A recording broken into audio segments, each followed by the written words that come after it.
अनि परमेश्वरले भन्नुभयो, पानीका बीचमा एक क्षेत्र होस् र त्यसले पानीलाई दुई भाग गरोस्। परमेश्वरले सो बनाएर क्षेत्रमुनिको र माथिको पानीलाई अलग अलग गर्नुभयो। तब त्यस्तै भइहाल्यो। परमेश्वरले यस अन्तरिक्षलाई आकाश भन्नुभयो। साँझ पर्यो र बिहान भयो, दोस्रो दिन।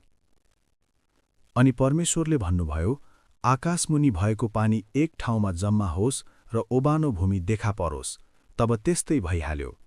परमेश्वरले ओबानो भूमिलाई पृथ्वी भन्नुभयो र जम्मा भएको पानीलाई समुद्र भन्नुभयो। अनि परमेश्वरले हेर्नुभयो, त्यो असल थियो।